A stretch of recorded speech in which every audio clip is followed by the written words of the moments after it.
God's chosen one. These 8 body signs prove God is transforming you from the inside out. What if the tremors in your legs weren't stress? What if the sleepless night, the burning in your chest, the sudden chills weren't symptoms of sickness, but sacred sign? They told you it was fatigue, burnout, age, but heaven says otherwise. You're not malfunctioning, you're metamorphosing, because the body always knows when the soul has outgrown the system. So if you've been twitching, sobbing, forgetting time, craving quiet, if your skin feels electric, your mind foggy, your hunger strange, then listen closely. You're not breaking down, you're breaking through. And if even one word of this hits your spirit, then this message wasn't made, it was sent. If you're one of God's chosen, then this message was written in heaven with your name on it. Elias never thought awakening would feel like falling apart. It started subtly, like hairline fractures no one could see, a missed alarm, a full-body chill in July, coffee that made his heart feel like it was being punished. At first, he blamed stress, work, grief, too much responsibility. But deep down, something else stirred. He'd wake at exactly 3:17 a.m. Not once, not twice, but again and again, as if summoned. And each time he rose, the air felt charged, electric, alive. His daughter Ava would stir in her sleep, mumble things she didn't remember the next day. Words like light, watchers, and once the river is inside you now, Daddy. He didn't know what to make of it, but that morning, he sat at the edge of his bed, trembling not from fear, but from the pulse in his chest, like a silent drumbeat, calling him away from everything he once believed about reality. At work, nothing felt real. His hands twitched on the keyboard. His neck burned under the office lights. Someone cracked a joke about gas prices, and he nearly burst into tears. Not from sadness, from something else. Like every fake smile and shallow conversation was scratching against the inside of his soul. He excused himself, locked the stall, sat on the closed toilet and breathed. And that's when it came, the first pulse. A surge through his spine like lightning, gentle but undeniable. His arms tingled, his scalp buzzed. His body didn't feel like a body. It felt like an antenna. He thought he was going crazy. But in that stillness, another thought surfaced. Or maybe I'm finally sane. Later that night, he walked barefoot through the backyard, hoping to find some peace. Ava was already asleep, but the wind whispered something he couldn't understand. The stars pulsed like heartbeat monitors. The moon looked closer, and for the first time in weeks, he said it aloud. God, if I'm not going crazy, show me what this is. A gust rose suddenly, warm and wild. His skin erupted in goosebumps. A single tear slipped down his cheek, not from fear, but recognition. Something was happening, not outside, inside, and his body, not his mind. Not his prayers was the first part of him to say, "You've left the path, and now it's time to remember who you are." He didn't have words for it yet, only signals. A sudden repulsion toward noise, a need for sunlight, a craving for raw vegetables in the middle of the night. His skin reacting to fabric he'd worn for years, a dizziness inside supermarkets that made him stagger like he was seasick. He Googled symptoms, got nothing helpful. He prayed, heard silence, but his soul whispered, "You're not being punished, you're being recalibrated." And in that quiet whisper, he believed it, even if no one else would, even if it meant losing the comfort of normal, even if it meant walking a path no one else around him could see. Because when you're one of God's chosen, your transformation doesn't start in the clouds. It starts in the tissue, in the cells, in the sweat and tremble and twitch. It starts in the breaking. That leads to becoming part 1, the divine wound. The day his body betrayed him. It began on a Thursday. Elias stood over the kitchen sink, rinsing off a dish, when the spoon slipped from his hand and clattered into the basin. He hadn't lost grip. His hand had twitched, the kind of twitch you'd associate with too much caffeine or too little sleep. Only Elias hadn't touched coffee in weeks. Couldn't. It made him feel like he was dying. His body had started rejecting it just like meat, sugar, and oddly, the smell of his own deodorant. He shook his hand like a man shaking off a bug, then froze. A sudden cold crept over him, not from outside, from inside. A wave of cold that rolled down the back of his spine and wrapped around his chest like a phantom arm. Ava walked into the kitchen, rubbing her eyes. "Daddy," she mumbled. "Are you gonna glow again?" He stared at her. "What do you mean?" She shrugged. "Last night, your arms were sparking, like little lights. I wasn't scared. I just saw it." He didn't answer, just kissed her forehead and told her to get her shoes on for school. But something cracked in him then. Not fear, not sickness. A slow, aching remembering. By noon, his world was unraveling. He was at his desk, trying to enter client numbers into a spreadsheet, when his chest began to buzz. Not hurt, buzz, like he'd swallowed a phone on vibrate. He pushed away from his desk, tried to breathe through it, but with every inhale, his body felt less solid. He walked outside, toward the back alley behind the office. The sunlight hit his skin like a bomb, and a blade, at the same time, too bright, too alive. He looked at his palm. The veins glowed faintly, or maybe he was imagining it. That's what he told himself, until the tremors started in his thighs. Not fear, not shaking. Something deeper, more ancient. Like something inside him was moving, not physically, but energetically. It terrified him. But at the same time, a strange peace washed over him.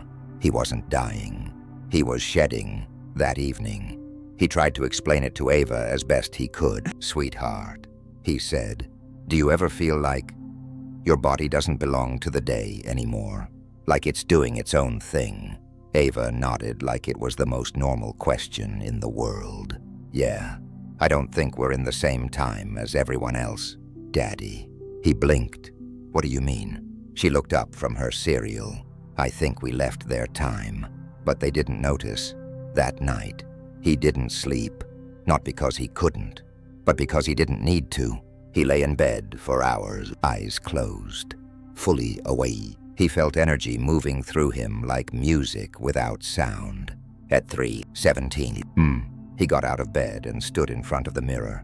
His skin looked different, not glowing, not radiant, just real, like the surface was thinning, and something beneath it, older, wiser. Burning was rising. He whispered to himself, "I think my body's trying to tell me something." What he didn't know is that the body always speaks first, before the visions, before the miracles, before the missions.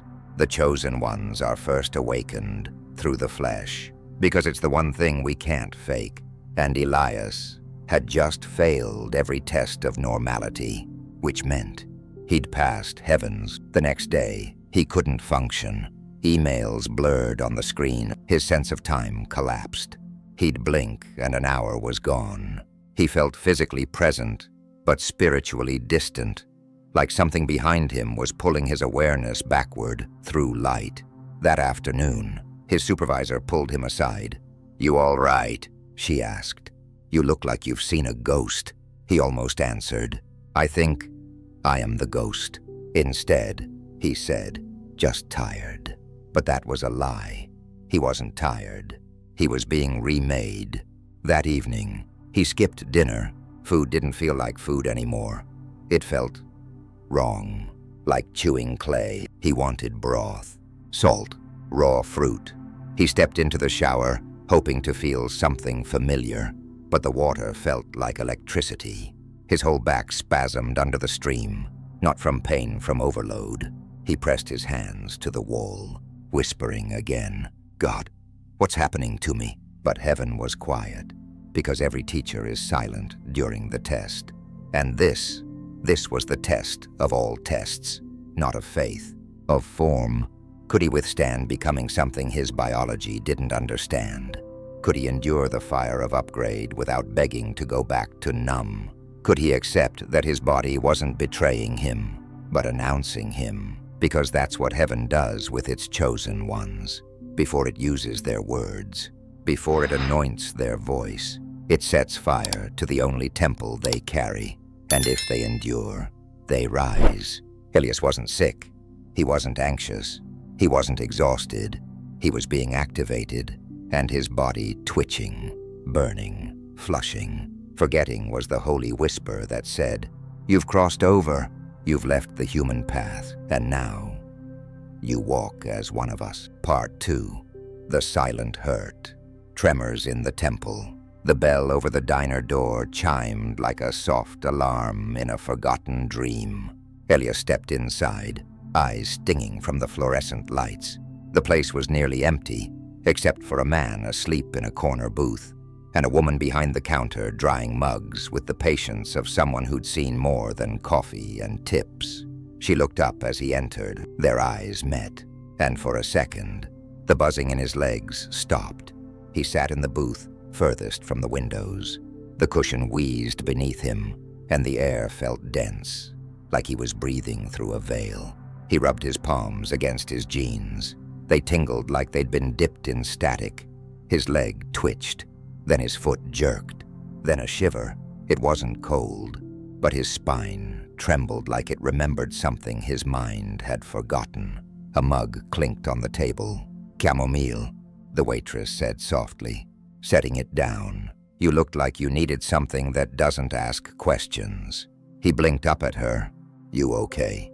"Hon." He hesitated, then nodded, the kind of nod that says no. She sat across from him without asking. Elias stared at the steam curling from the mug. His hand trembled when he lifted it. "People think I'm anxious," he finally said, "but I'm not scared." She tilted her head. "Then what is it?" "I don't know. My hands twitch.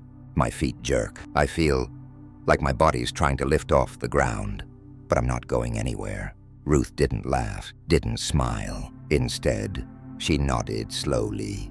"You're not malfunctioning. You're activating." He narrowed his eyes. "What?" She leaned in. "You're not sick. You're being summoned." Elias almost stood up, almost laughed, almost ran.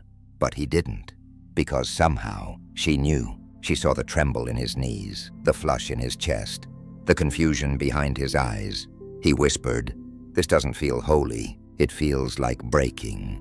She touched the table with her palm, fingers gentle, firm, knowing. Sometimes, chosen ones are broken open before they're poured out. He stared out the window. The sky looked bruised, neither night nor morning. "Why now?" he whispered. "Why me?" Ruth shrugged, like someone who'd stopped needing all the answers to keep walking in truth. "I used to shake like you," she said. "Woke up in the middle of the night with my jaw locked. Couldn't wear perfume anymore. My skin hated polyester. I'd cry in grocery stores and didn't know why." She looked at him like a mirror. "You're not breaking down. You're shedding the system." A silence settled, but it wasn't empty.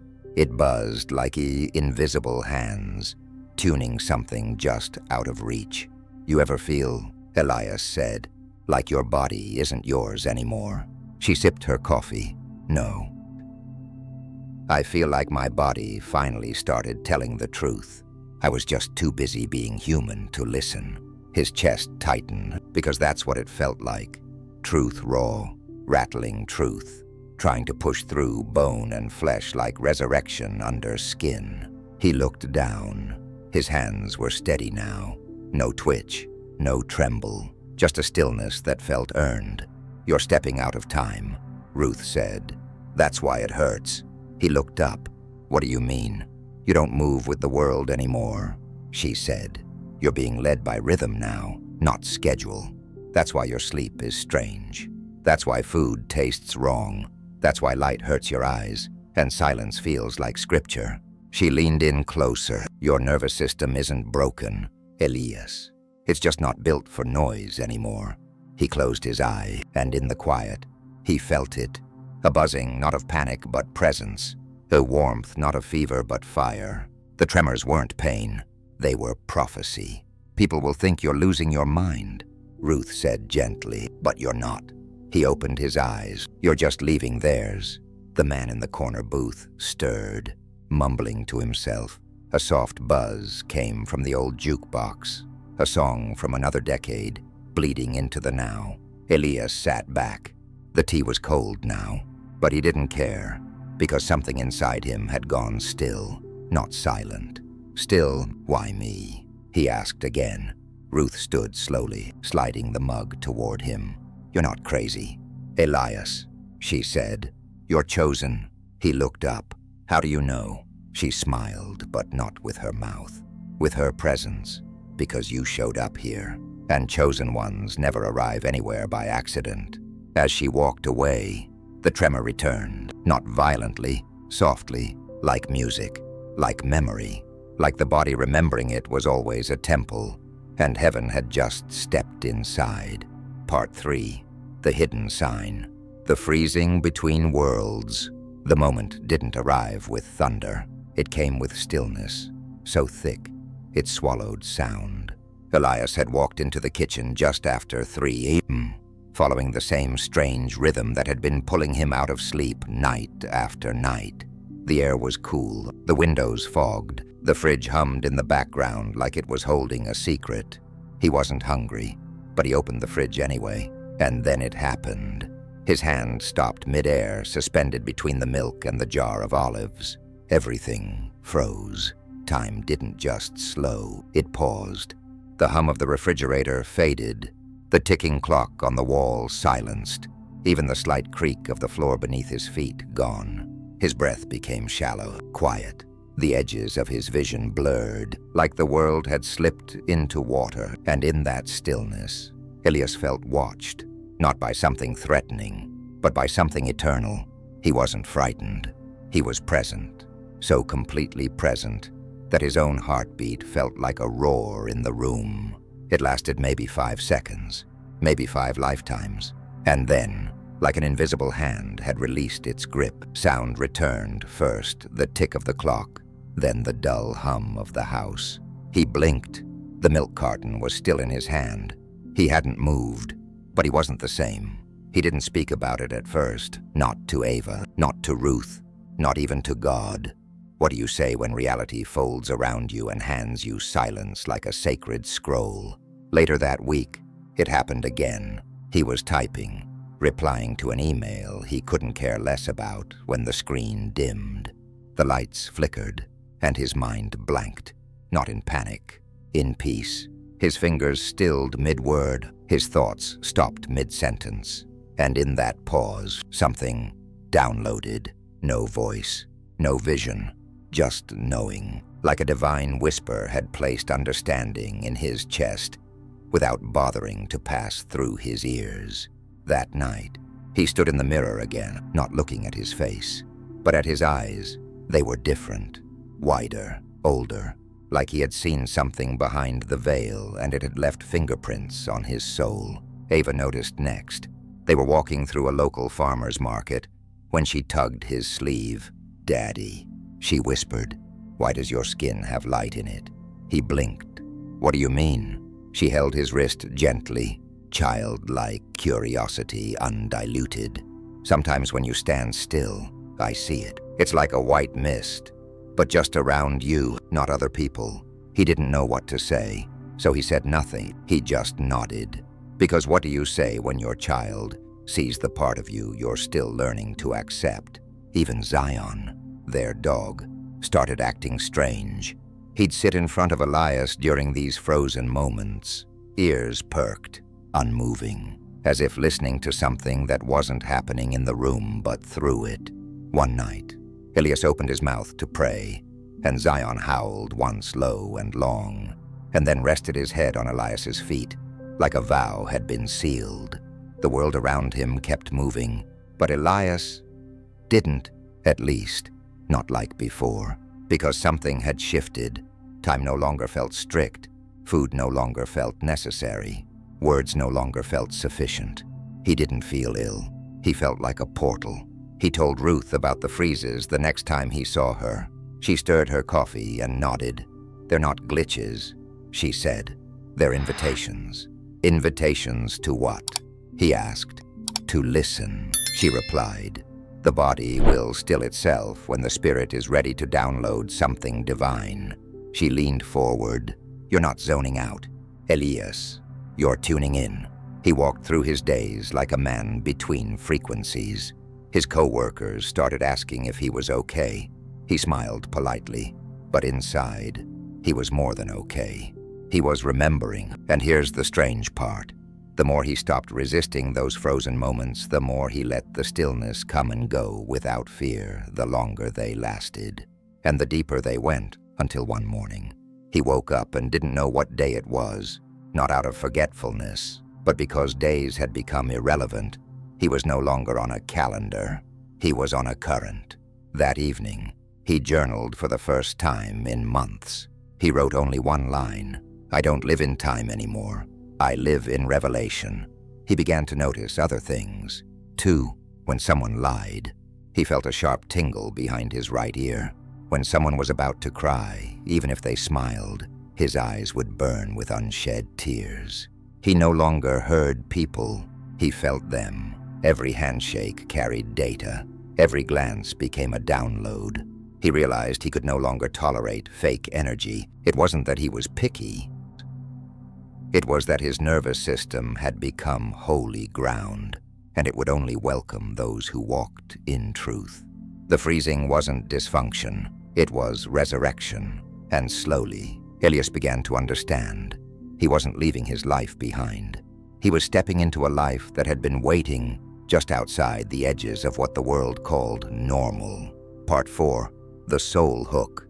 The voice in the stillness. It was the kind of morning that didn't feel real. Dawn clung to the earth like a secret. The sky hung low with mist, and the lake barely rippled, as if heaven had pressed pause again. Elias stood at the edge of the water, his boots damp from the grass, his hands stuffed into the pockets of a jacket he no longer remembered buying. He hadn't meant to come here. He just drove. No music, no destination, just a pull, like something sacred was waiting in the silence. He sat on a wooden bench, breath visible in the chill, and for a moment, it happened again, that holy stillness, that freezing. But this time, it didn't scare him. It welcomed him. Birdsong didn't return when it ended. Instead, a voice came from behind. You came to the edge because the middle doesn't feed you anymore. Elias turned. A man stood a few feet away, layers of mismatched clothes. A wool cap pulled low, beard unkempt but eyes clear, crystal clear, like he saw him, not with his eyes, but with something older. You okay, friend?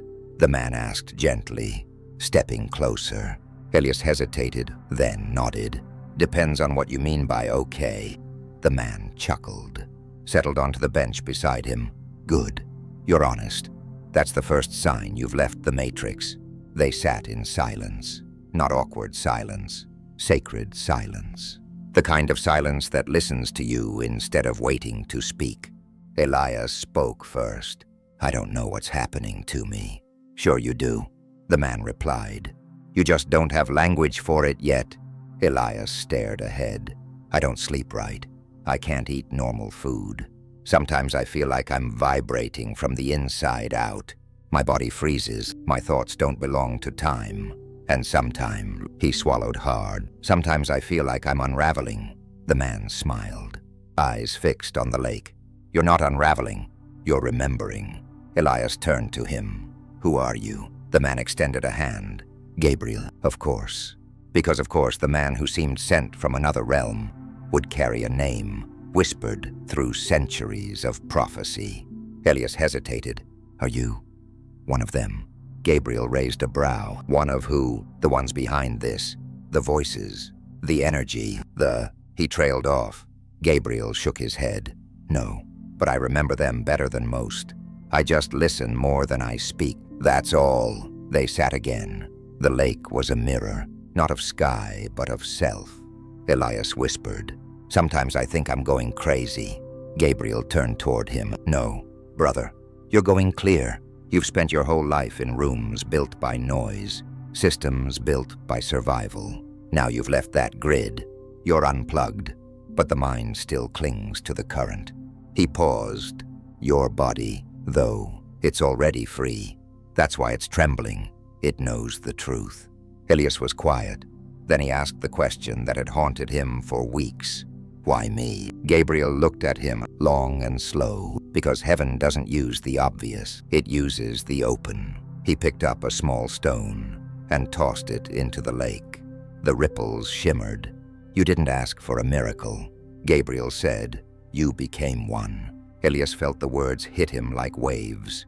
He thought of Ruth, of Ava's glowing comment, of the dog, Zion, howling like a prophet, of the milk carton freezing mid-reach, of the tremors that didn't hurt, they signaled, of the light Ava saw in his skin, of the warmth in silence. Gabriel stood. Don't try to go back. Elias looked up. To what? To who you were, he replied. You weren't sick. You were incomplete. He reached into his coat and pulled out a small object, a river rock, smooth and warm. Carry this, he said, not because it's magic, but because you are. And sometimes you'll need something to hold when your spirit remembers things too holy to say aloud. Elias accepted it with trembling hands. Gabriel took 2 steps, then paused. Oh, and one more thing. Elias looked up. When the shaking starts, again, don't run. Why? Gabriel smiled. Because it's not your body malfunctioning. He turned to face him fully now, eyes blazing like embers in the mist. It's your soul remembering how to thunder, and just like that. He walked into the fog and disappeared behind a bend in the trees. No goodbye, no farewell, just a name that echoed in the chambers of Elias's awakening. Gabriel, messenger, confirmation, soul hook.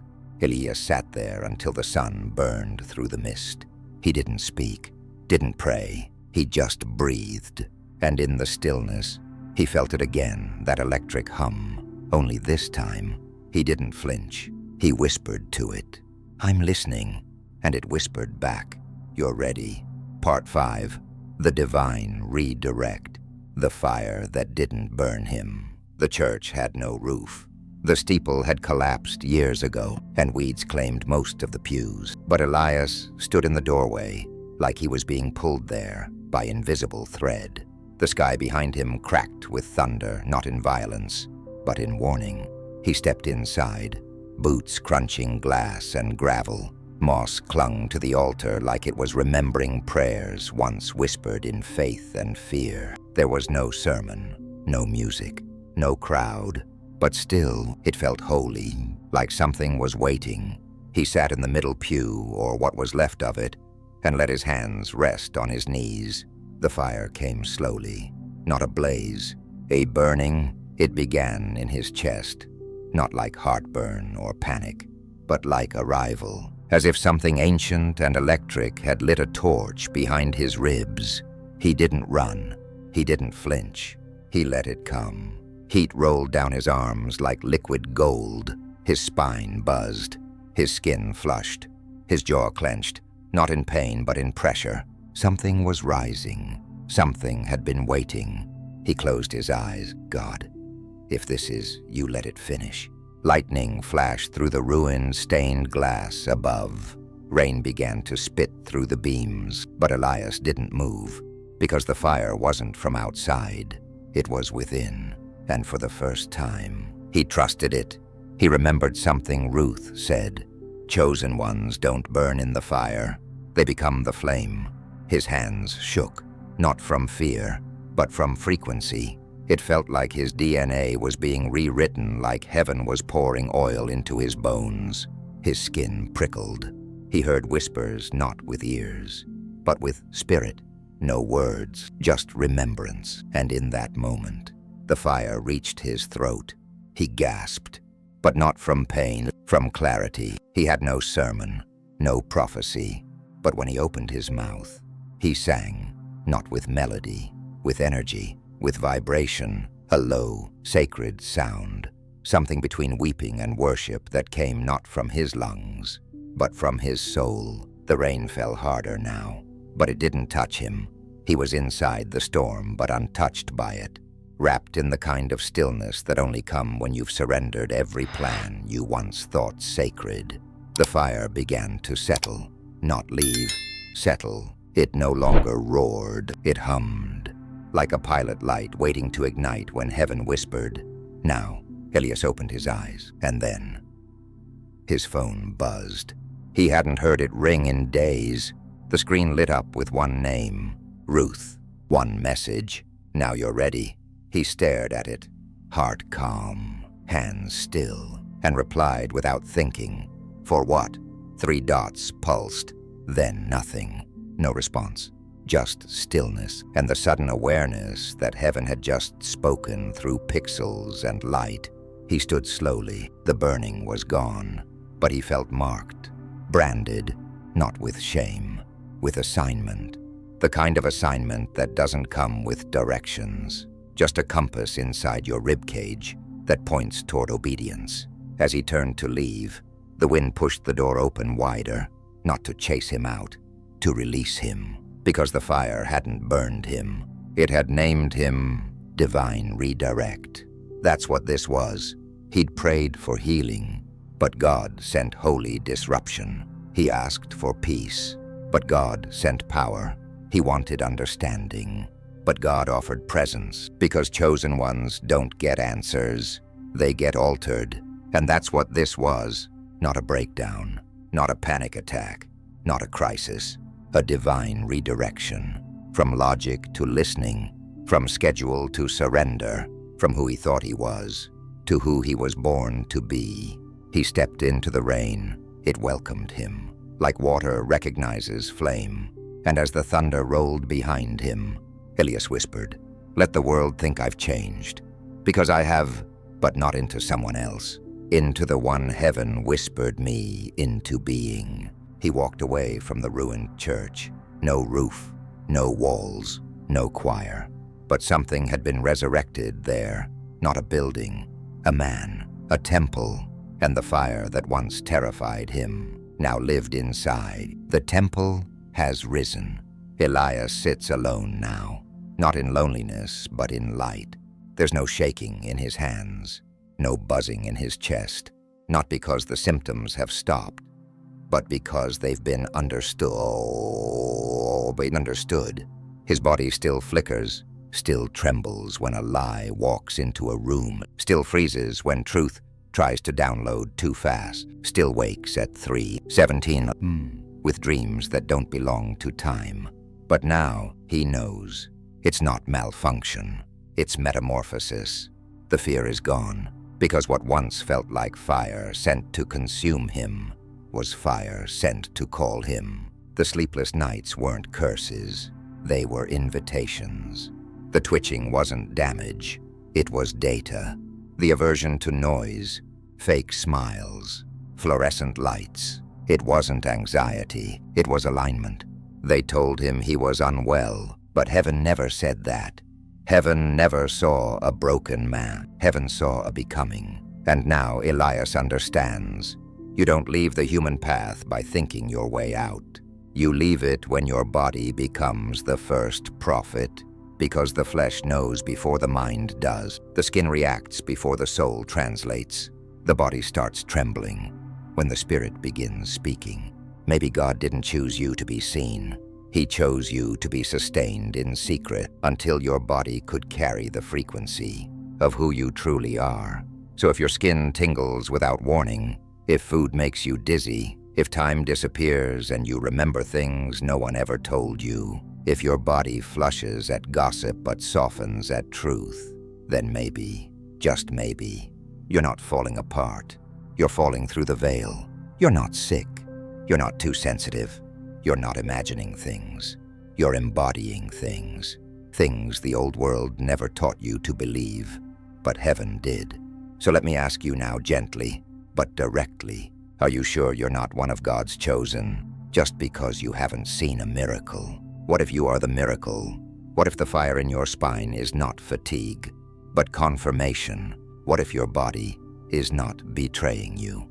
It's awakening you. What if the very symptoms you've been hiding are the signs you've already been chosen? The tingles, the tremors, the time warps, the food shifts, the freezing, the skin sensitivity, the sudden repulsion from fake energy.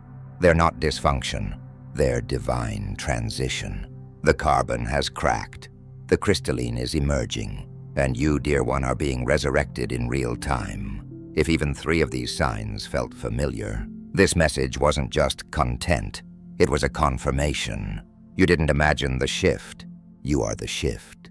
So don't go back, don't explain it away, don't shrink to fit the old system. You've left it, let it be. Instead, stand in the fire, let the tremors shake, let the light leak through your skin. Let the divine frequency remake your temple. Because your body is no longer just skin and bone. It's a conduit, a cathedral, a home for the holy. If you're still reading, write this in the comments below. My body is waking up. Let it be your declaration, your spiritual contract, your reminder to the world and to your own mind that you're not breaking, you're ascending. And if you feel called, share this with someone who's trembling and doesn't know why. Your obedience might unlock their healing. If this message stirred your soul, if it gave language to your symptoms or strength to your silence, then don't scroll away like nothing happened. That tingling in your hands, that warmth in your chest, that stillness in your breath. It's not coincidence, it's confirmation. This mission is only just beginning. And what's coming next goes even deeper. So if you haven't already, subscribe, bookmark, return when the tremors return. This isn't entertainment, it's spiritual instruction. Heaven's playbook for those who were never meant to blend in. Because you are becoming the thing the darkness feared most. A human temple, filled with living fire, walking with divine memory, and speaking with the sound of heaven through your skin. You're not crazy, you're not alone, you're not done. You're one of God's chosen ones, and this was your reminder.